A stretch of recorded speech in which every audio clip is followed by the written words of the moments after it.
भैजोई महाविद्यालय भैजोई के YouTube channel पर मैं सैम डी चंद प्रभारी शिक्षा शास्त्र आपका हार्दिक स्वागत करता हूं। आज हम बीए सेकंड ईयर की फर्स्ट पेपर एजुकेशनल साइकोलॉजी शिक्षा मनोविज्ञान के बारे में आज हम क्लास लेंगे। ये एजुकेशन सब्जेक्ट का फर्स्ट पेपर है। इसके अंदर 4 यूनिट दी गई हैं, जिसमें तीसरी यूनिट का ये अपने आप में एक इम्पॉर्टेंट टॉपिक है, इंटेलिजेंस। इंटेलिजेंस को हम हिंदी में बुद्धि कहते हैं। बुद्धि पर प्रत्येक वर्ष आवश्यक रूप से कोई ना कोई प्रश्न परीक्षा में ज़रूर आता है। ये इम्पॉर्टेंट टॉपिक है। बुद्धि के बारे में जब भी हम सुनते हैं तो हमारे दिमाग में एक ही विचार आता है कि वह व्यक्ति जिसके अंदर किसी भी कार्य को तीव्रता से करने की क्षमता होती है, या जो समस्याओं का आसानी से समाधान कर दे, या नवीन परिस्थितियों में तीव्रता के साथ समायोजन कर ले, तो हम कहते हैं कि उसके अंदर बुद्धि अधिक है। शिक्षा के क्षेत्र में यदि कोई व्यक्ति तेजी से चीज़ों को याद कर लेता है, या सुना देता है, या समझ लेता है, तो ऐसे व्यक्ति या विद्यार्थी को हम कहते हैं कि उसके अंदर बुद्धि ज़्यादा है। बुद्धि शब्द के बारे में प्राचीन काल से ही ये धारणा रही है कि अगर कोई व्यक्ति तत्परता, तात्कालिकता, समायोजन तथा समस्या समाधान की क्षमताओं के संदर्भ में इसका प्रयोग होता रहा है, अगर किसी व्यक्ति के अंदर ये क्षमताएं पाई जाती हैं कि वह चीज़ों को तत्परता के साथ कर लेता है, तुरंत कर लेता है, और आसानी से समायोजन करने की क्षमता हो, समस्याओं का समाधान करने की क्षमता हो, तो हम कहते हैं कि उस व्यक्ति के अंदर बुद्धि अधिक है।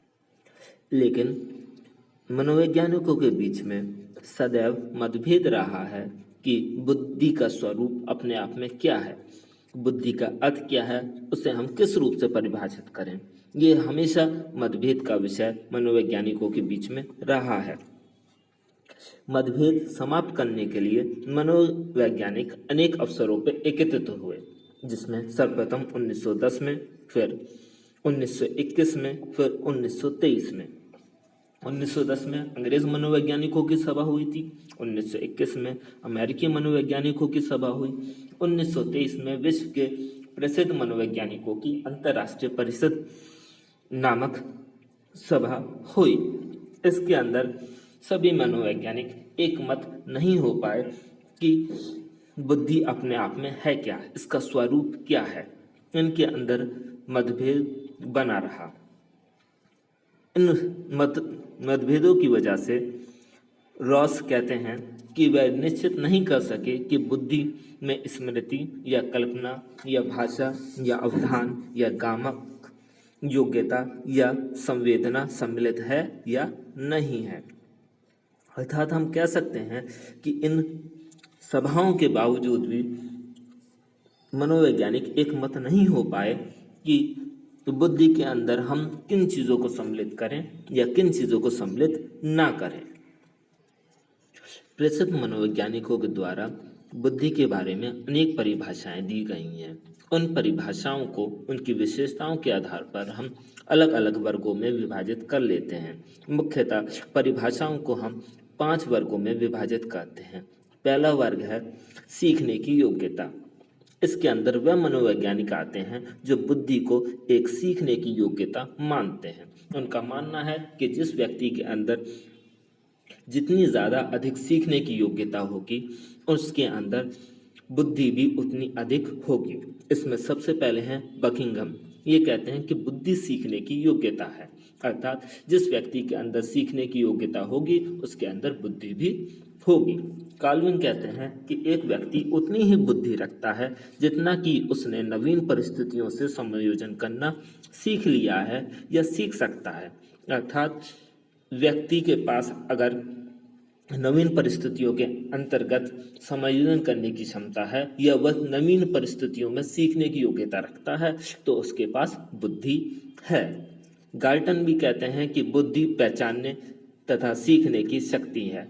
अगर किसी व्यक्ति के अंदर सीखने की शक्ति है या चीज़ों को पहचान लेता है आसानी से, तो हम कह सकते हैं कि उसके पास बुद्धि है। जर्मन कहते हैं कि बुद्धि सीखने का अनुभव से लाभ उठाने की क्षमता है। अगर व्यक्ति अपने सीखे गए कार्यों से या सीखे गए अनुभवों से लाभ उठा लेता है और नवीन परिस्थितियों में उनका प्रतिपादन कर देता है, तो हम कह सकते हैं कि उसके अंदर बुद्धि अधिक है। वुड्रो साहब कहते हैं कि क्षमता अर्जित करने की बुद्धि एक योग्यता है। अगर कोई व्यक्ति अपने अंदर अनेक प्रकार की क्षमताओं को अर्जित कर ले या सीख ले, तो हम कह सकते हैं कि उस व्यक्ति के अंदर बुद्धि अधिक है। इसके अलावा दूसरे वर्ग में वे मनोवैज्ञानिक आते हैं जो मानते हैं कि समायोजन या अनुकूलन करने की योग्यता बुद्धि है। इसके अंतर्गत वातावरण के साथ समायोजन पर अधिक जोर दिया गया है। इसमें कार्लविन कहते हैं कि बुद्धि वातावरण के अभियोजन की योग्यता है। मतलब जो व्यक्ति अपने पर्यावरण से, अपने एनवायरनमेंट से जल्दी से या तीव्रता के साथ एडजस्टमेंट कर लेता है, उस व्यक्ति को हम कह सकते हैं कि उसके पास बुद्धि अधिक है। बट कहते हैं कि बुद्धि अपेक्षाकृत नवीन परिस्थितियों से अभियोजन की क्षमता है। मतलब व्यक्ति अगर नई सिचुएशंस में, नवीन परिस्थितियों में आसानी से एडजस्ट कर ले, तो हम कहेंगे कि वह व्यक्ति ज़्यादा बुद्धि वाला है।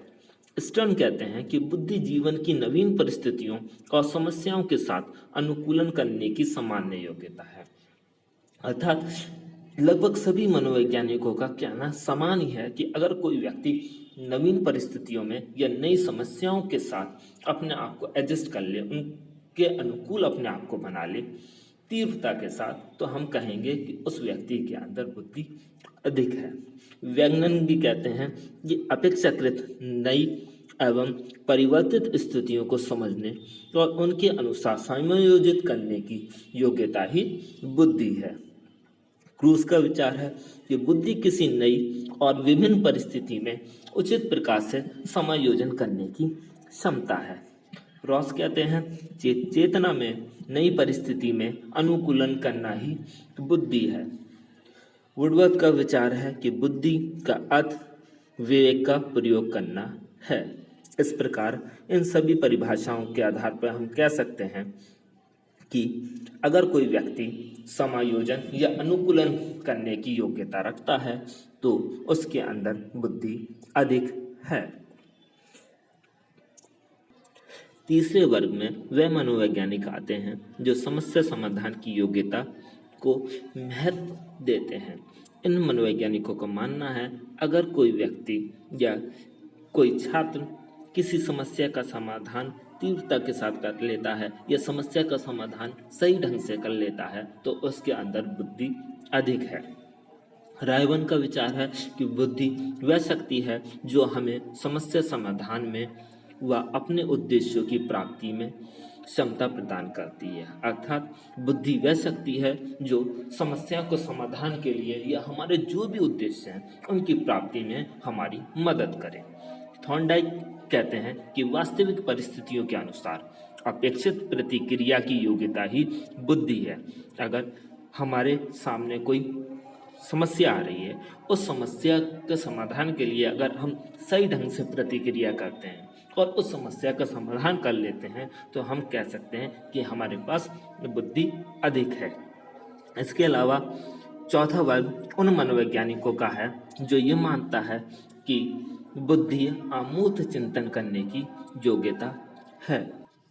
इस वर्ग में वह मनोवैज्ञानिक आते हैं जो मानते हैं कि बुद्धि अमूर्त चिंतन की योग्यता है। इसमें बिने टर्मन मुख्य हैं। इनका मानना है कि अगर कोई व्यक्ति अमूर्त चिंतन कर लेता है, मतलब आसानी से तर्क कर लेता है या अमूर्त चीज़ों पर निर्णय ले सकता है या समझ सकता है, तो हम कह सकते हैं कि उस व्यक्ति के अंदर बुद्धि अधिक है। बिने कहते हैं कि समझ, आविष्कार, लक्ष्य व आलोचना, इन्हीं चार शब्दों से में बुद्धि छिपी हुई है। बिने की परिभाषा से स्पष्ट है कि अगर किसी व्यक्ति के अंदर समझ है, आविष्कार करने की क्षमता है, लक्ष्यों को प्राप्त कर सकता है और आलोचना कर सकता है, तो हम कह सकते हैं कि उसके अंदर बुद्धि है। टर्मन कहते हैं कि बुद्धि अमूर्त चिंतन की योग्यता है। अगर कोई व्यक्ति अमूर्त चीज़ों पर चिंतन कर सकता है, उन्हें समझ सकता है, उन्हें समझा सकता है, तो हम कह सकते हैं कि उसके अंदर बुद्धि अधिक है। मानसिक क्षमताओं का फलक, इस प्रकार ये पांचवा वर्ग है।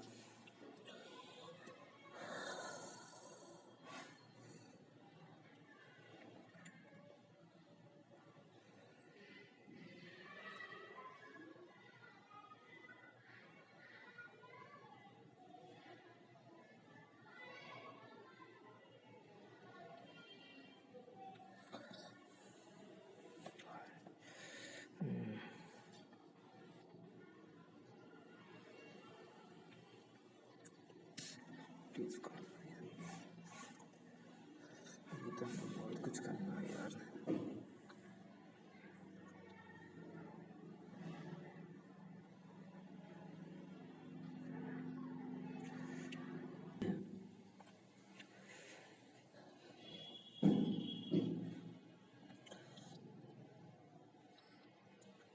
Please call, please please please please please.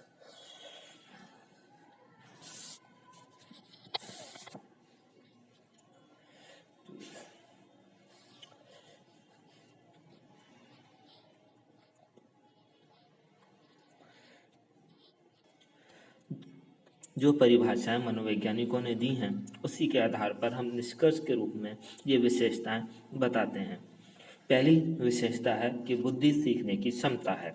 जैसा कि हमने परिभाषा में देखा था कि शुरुआत के जो वर्ग वाले हैं, जो प्रथम वर्ग वाले हैं, वो मानते हैं कि बुद्धि अपने आप में सीखने की योग्यता है। इसके अंदर बकिंघम, कैल्विन, गार्डन, डियरबान, वुड्रो आदि सभी मनोवैज्ञानिकों की यही धारणा थी कि अगर किसी व्यक्ति के अंदर सीखने की क्षमता ज़्यादा है तो हम कह सकते हैं कि उस व्यक्ति के पास बुद्धि अधिक है।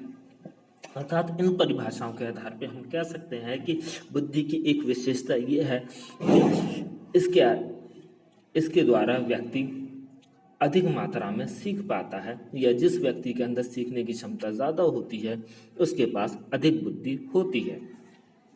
दूसरी विशेषता है बुद्धि अमूर्त चिंतन की योग्यता है। व्यक्ति जो है जब व्यक्ति बुद्धि के आधार पर अमूर्त चिंतन करने लग जाता है, जो व्यक्ति को चीज़ें दिखाई नहीं दे पाती हैं उन पर अपने विचार प्रस्तुत करने लग जाता है, तर्क करने लग जाता है, तो हम कहते हैं कि इस व्यक्ति के अंदर अमूर्त चिंतन करने की योग्यता अधिक है। तीसरी इसकी विशेषता है कि बुद्धि जन्मजात व सामान्य ज्ञानात्मक योग्यता है। मतलब जिस व्यक्ति के अंदर बुद्धि अधिक होती है तो वह बुद्धि के कार्य जो है जन्म के कुछ समय पश्चात ही दिखाने लग जाता है। मतलब किसके अंदर अगर बुद्धि है तो वो जन्म से ही होगी। बुद्धि को वातावरण के आधार पर थोड़ा बढ़ाया जा सकता है, लेकिन अगर किसी व्यक्ति के अंदर जन्म से बुद्धि नहीं है तो उसके अंदर उसके बुद्धि का विकास आसानी से नहीं किया जा सकता। इसके अलावा बुद्धि के अंदर ज्ञानात्मक योग्यता भी मानते हैं। मतलब जिस व्यक्ति के अंदर सामान्य ज्ञान अधिक होता है, आसानी से सामान्य चीज़ों को अपने अंदर अर्जित कर लेता है, तो हम कहते हैं कि उसके अंदर योग्यता अधिक है। इसके अलावा विभिन्न बातों को सीखने की योग्यता होती है। ये अपने आप में एक विशेषता है कि जिस व्यक्ति के अंदर अधिक बुद्धि होगी वह आसानी से अनेक बातों को आसानी से सीख लेगा, तो उसके अंदर अधिक योग्यता पाई जाएगी अलग अलग बातों को सीखने की। इसके अलावा बुद्धि पूर्व अनुभवों से लाभ उठाने की क्षमता है।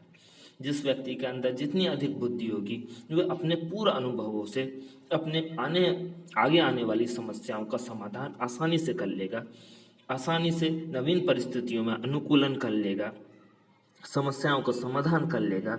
ये तभी संभव हो पाएगा जब उसके पास बुद्धि अधिक होगी। जितनी अधिक बुद्धि होगी व्यक्ति उतना ही अधिक अपने पूर्व अनुभवों का लाभ उठा सकेगा। इसके अलावा छठी विशेषता है बुद्धि व्यक्ति की कठिन परिस्थितियों व जटिल समस्याओं को सरल बनाती है। आपने कुछ देखा होगा कि कुछ व्यक्तियों के अंदर छोटी छोटी समस्याओं के लिए भी वो बहुत जल्दी परेशान हो जाते हैं। ये कारण इसलिए होता है कि जिस व्यक्ति के अंदर जितनी अधिक बुद्धि होगी वह आसानी से किसी भी जटिल समस्या का समाधान कर लेगा, लेकिन जिनके पास कम बुद्धि होती है या वह अपने पूर्व अनुभवों का लाभ उठाने में सक्षम नहीं हो पाते हैं, तो वो उनके सामने अगर कोई हल्की सी भी समस्या आती है तो वो जल्दी परेशान होने लग जाते हैं, दूसरों से मदद मांगने लग जाते हैं। इसलिए जिस व्यक्ति के अंदर कठिन परिस्थितियों में या जटिल समस्याओं को सरल बनाने के की क्षमता होती है या आसानी से उन्हें समझ के वो उन्हें सॉल्व कर देता है, उनका हल निकाल लेता है, तो ऐसे व्यक्ति को हम कहते हैं कि उसके अंदर बुद्धि अधिक है। इसके अलावा बुद्धि पर वंशानुक्रम और वातावरण का भी प्रभाव पड़ता है। अगर व्यक्ति जन्म से कितना भी बुद्धिमान हो लेकिन उसे वातावरण अच्छा नहीं मिले, उसका खान पान सही ना हो या ऐसी परिस्थितियों में रहता हो जहाँ पर उसका स्वास्थ्य आसानी से बिगड़ सके या उसे कोई बीमारी हो जाए, तो उसकी बुद्धि का सही ढंग से विकास नहीं हो पाएगा। मनोवैज्ञानिकों का मानना है कि सामान्य रूप से अगर किसी व्यक्ति के माँ बाप बुद्धिमान हैं तो बच्चे भी बुद्धिमान होंगे। ये वंशानुक्रम का प्रभाव होता है। बुद्धिमान माँ बाप के बालक भी बुद्धिमान होते हैं, लेकिन अगर वातावरण सही ना मिले तो बुद्धिमान माँ बापों के बालक भी बिना बुद्धि वाले हो सकते हैं या कम बुद्धि वाले हो सकते हैं। इसलिए वंशानुक्रम और वातावरण दोनों का ही बुद्धि पर प्रभाव पड़ता है। आठवीं विशेषता है कि बुद्धि नैतिक व अनैतिक तथा सत्य व असत्य कार्यों में अंतर स्पष्ट करती है। अर्थात अगर जिस व्यक्ति के अंदर बुद्धि होगी वो आसानी से क्या चीज़ नैतिक है क्या चीज़ अनैतिक है पता लगा लेगा और सत्य असत्य कार्यों में अंतर करने में उसे कोई भी समस्या नहीं होगी। वह आसानी से जान पाएगा कि कौन सी चीज़ उसके लिए सही है या कौन सी चीज़ समाज के लिए सही है, किन चीज़ों को करना चाहिए और किन चीज़ों को नहीं करना चाहिए। इसके अलावा कुछ और भी विशेषता हैं, जैसे बुद्धि के आधार पर हम नवीन परिस्थितियों में आसानी से सामंजस्य स्थापित कर पाते हैं। व्यक्ति को बुद्धि मदद करती है कि वह आसानी से सामंजस्य स्थापित कर सके अपनी नवीन परिस्थितियों में। इसके अलावा बुद्धि इंसान को तर्क संगत बनाती है। वह आसानी से चिंतन कर सकता है, चीज़ों के बारे में तर्क कर सकता है और तर्क के आधार पर चीज़ों को समझ सकता है। इसके अलावा बुद्धि व्यक्ति के अनेक उद्देश्यपूर्ण क्रियाएं करने में मदद करती है। इंसान के जीवन में अनेक उद्देश्य होते हैं, लेकिन कुछ व्यक्ति उन उद्देश्यों की पूर्ति आसानी से कर लेते हैं। ये बुद्धि की वजह से ही होता है। व्यक्ति जब बुद्धि का उपयोग सही ढंग से करता है तो वह आसानी से अपने उद्देश्यों की पूर्ति कर लेता है। इसके बाद हम बुद्धि के प्रकारों की चर्चा करेंगे। विभिन्न मनोवैज्ञानिकों के अनुसार बुद्धि अनेक प्रकार की होती है। हम आज थॉर्नडाइक के अनुसार बुद्धि कितने प्रकार की होती है उसका अध्ययन करेंगे। थॉर्नडाइक ने बुद्धि 3 प्रकार की बताई है: मूर्त बुद्धि, अमूर्त बुद्धि और सामाजिक बुद्धि। थॉर्नडाइक के अनुसार मूर्त बुद्धि से तात्पर्य यांत्रिक या गामक या मूर्त वस्तुओं से है। अर्थात अगर कोई व्यक्ति ऐसी चीज़ें जो इंसान को दिखाई देती हैं, भौतिक रूप से उपस्थित हैं, उन वस्तुओं के साथ अनुकूलन कर लेता है या उसके अंदर उनके साथ एडजस्ट करने की क्षमता अधिक होती है, तो हम कह सकते हैं कि उसके पास मूर्त बुद्धि अधिक होती है। ऐसा सामान्य रूप से देखने में आता है कि कुछ व्यक्ति मशीनों को या बहुत से यंत्रों को आसानी से ठीक कर लेते हैं। ये उस प्रकार के व्यक्ति होते हैं जिनके अंदर मूर्त बुद्धि अधिक होती है। ऐसे बुद्धि वाले व्यक्ति अच्छे मैकेनिक बन जाते हैं, अच्छे इंजीनियर बन जाते हैं, ये भौतिक वस्तुओं का सही ढंग से समायोजन वो कर पाते हैं, अच्छे कारपेंटर बन सकते हैं। इसके अलावा मशीनों का सही ढंग से निर्माण कर सकते हैं, उनकी समस्याओं का समाधान कर सकते हैं, उन्हें नया रूप दे सकते हैं, क्योंकि उन्हें जो है मूर्त वस्तुएं ज़्यादा आसानी से समझ में आती हैं। इसके अलावा अगली बुद्धि होती है अमूर्त बुद्धि। अमूर्त बुद्धि के अंदर शब्दों, संख्याओं, अक्षरों, संप्रत्ययों, विचारों आदि पर अनुक्रिया करने की योग्यता होती है।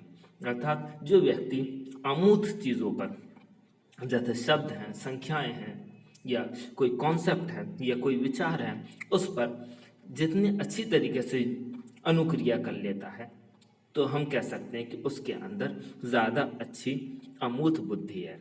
इसके अंदर आपके शिक्षा शास्त्री, भूगोल, इतिहास वाले या अर्थशास्त्री या दर्शन शास्त्र इसके अंतर्गत आता है। ये जो सब्जेक्ट हैं, भूगोल, इतिहास, अर्थशास्त्र, गणित या दर्शन शास्त्र, व्यक्ति के अंदर अमूर्त बुद्धि का विकास करने में मदद करते हैं। इनके द्वारा व्यक्ति के अंदर अमूर्त संप्रत्तियों के प्रति या विचारों के प्रति अनुक्रिया करने की योग्यता बढ़ जाती है। ऐसे व्यक्ति अच्छे शिक्षक बन सकते हैं, अच्छे दार्शनिक बन सकते हैं, अच्छे गणितज्ञ बन सकते हैं। ये सारे के सारे अमूर्त विचारों पर, अमूर्त संप्रत्तियों पर अपने आसानी से योग्यता दर्शाते हैं। इस अमूर्त बुद्धि के भी 3 आयाम हैं। पहला है कार्य का कठिन स्तर, जिसे स्तर कहते हैं। दूसरा है गति, व्यक्ति की कार्य करने की गति। तीसरा प्रसार, कठिन कार्यों की संख्या जिन्हें व्यक्ति कर पाता है। अर्थात हम देखते हैं कि किस व्यक्ति के अंदर कितनी अमूर्त बुद्धि है। हम इन चीज़ों के आधार पर कहते हैं कि अगर व्यक्ति कठिन समस्याओं का समाधान कर पा रहा है या कठिन संप्रत्तियों पर अपने विचार रख पा रहा है, तो कह सकते हैं कि उसका स्तर किस पर है, सामान्य है या कठिन है। इसके अलावा उसकी कार्य करने की गति कैसी है, तीव्रता से कर रहा है या कोई संप्रत्यय है, उसे एक व्यक्ति जल्दी से समझा पा रहा है, दूसरा ज़्यादा समय ले रहा है, तीसरा बहुत ज़्यादा समय ले रहा है। तो जो व्यक्ति कम समय में चीज़ों को आसानी से समझ पाता है, ये समझा पाता है, तो हम ऐसे व्यक्ति को कह सकते हैं कि उसके अंदर अमूर्त बुद्धि ज़्यादा है। इसके अलावा प्रसार, कि व्यक्ति किन किन क्षेत्रों में अपनी अमूर्त बुद्धि की योग्यता दर्शा पा रहा है। क्या सिर्फ वो संख्या के क्षेत्र में है या क्या दर्शन के क्षेत्र में है। ये सारी चीज़ों के आधार पर उसकी बुद्धि का प्रसार पता चलता है। तीसरे प्रकार की बुद्धि है सामाजिक बुद्धि। सामाजिक बुद्धि से अभिप्राय व्यक्ति की व्यवहारशीलता से होता है या व्यवहार करने की क्षमता से होता है। जो व्यक्ति आसानी से अपने जीवन में नवीन परिस्थितियों में अनुकूलन स्थापित कर लेता है या समाज के अंदर सही से व्यवहार कर लेता है, तो हम ऐसे व्यक्ति को कहते हैं कि इसके अंदर सामाजिक बुद्धि ज़्यादा होती है। इनके अंदर नेतृत्व करने की क्षमता होती है, सामाजिक कार्यों में ये रुचि लेते हैं, सामाजिक कल्याण की भावना इनके अंदर होती है, सहयोग की भावना होती है, समाज से जुड़ी हुई सभी चीज़ों में ये अपनी रुचि अधिक दिखाते हैं। इसलिए इस प्रकार की जो बुद्धि है सामाजिक बुद्धि कहलाती है, क्योंकि ये समाज के अंदर व्यक्ति को की कुशलता दर्शाती है कि व्यक्ति सामाजिक रूप से कितना ज़्यादा कुशल है। जो व्यक्ति सामाजिक परिस्थितियों में आसानी से एडजस्ट कर ले, उनकी समस्याओं को समाधान करने में तत्पर रहे और सामाजिक चीज़ों में रुचि ले, तो हम कह सकते हैं कि उस व्यक्ति के अंदर सामाजिक बुद्धि अधिक है। इस प्रकार हमारी जो है बुद्धि का अर्थ, उसकी परिभाषाएं, विशेषताएं और बुद्धि के प्रकार समाप्त हो गए हैं। ये टॉपिक आपका समाप्त होता है। धन्यवाद।